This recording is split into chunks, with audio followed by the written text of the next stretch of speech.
reading for this. Please do. Just black out your face. Smiley face. I'm speaking with me. Oh no, like, yeah, I'm speaking with Joanne, and my first question to you is, how did you come to know the Lord? Through my mom and dad, and then they were taking us to church, and then we would go through lessons and what we called Sunday school, and then through the church services. Okay, so in thinking of your life, you mentioned your mom and dad were helped come to know the Lord. How are they influential in helping you live into the Christian faith? Because of the way they lived their life, to make sure that they were kind and sharing and helping us to go through lessons that we were studying there at Sunday school. Okay. Can you talk about a time when you had your prayers answered in a special way?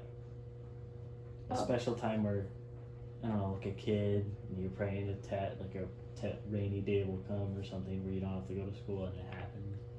Maybe not something like a kid, but something. It's like every day, like when it rains real hard and I have to go from one place to another in traffic, please help me. It's just everyday occurrences. Okay. Fourth question. Have you experienced any hardships or challenges in your faith? Has there ever been a time where you have a rocky relationship with Christ? Yes, I call it the tunnel of darkness. It seems as if everything has just left and it's just really hard. So you just keep pushing through and keep asking the Lord to help you and guide you. And then you kind of make it through, and then it's like you got the hills and the valleys. There's times when it doesn't go really well, and you just keep going through and keep believing. Okay. What are things that strengthen your faith to help you through those dark times? I like music a lot, so music helps, and then just quiet time. And then sometimes having those positive thoughts could be just random little messages on cards. Do you have any Bible verses, images, or stories that are particular favorites? Or ones that are just special to you? Oh, it's not really anything like that, but like feathers. And then I like feathers on the ground. It's like a sign that everything's fine. And then rainbows, like rainbows. Okay. Like Noah, how the rainbow reminds you of Noah's covenant to not flood the earth? Yes, that he will always be with us and he won't do that again. Mm-hmm. Okay. Well, I have a quiet spot in the bathroom that has like positive thoughts, and then it actually has the armor of God, little, that shows, the breastplate and the meaning of all that. So that helps. It's a quiet time. Like when I brush my teeth, I can go through and read that and have a quiet moment by myself without anybody else in there, and that helps too.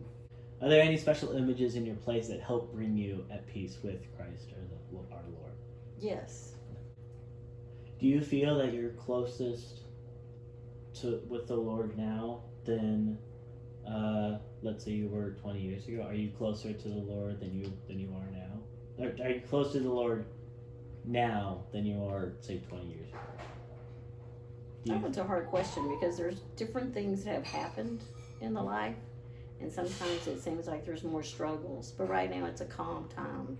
Everything's okay and it's at peace. Okay. I'm good. I'm good with the Lord, and it seems like things are positive right now.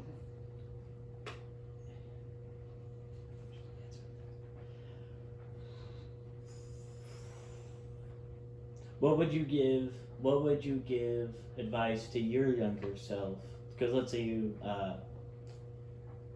went back to college. What is some advice that you would give to your 20-year-old self to stay in a relationship with the Lord, stay in good terms with Him? I think I'd gone to a church in college that had offered programs for college age students. They would have like Bible studies or even just fellowships so that you are around other Christians and not just general people. But I think it's important to be around other Christians to help the growth. And you would have given that advice to your younger self to be in that. To be more involved in college with the Christian fellowship. Okay. And my final question today, do you have any advice for me regarding your own faith life? That there will be struggles, and you need to make sure that you keep him close. Ask people to help when you have those times that are dark that you think nobody else will understand, but they will. You just have to open yourself up and ask them to help you. Tell them you need strength, guidance. Okay. Thank you for coming.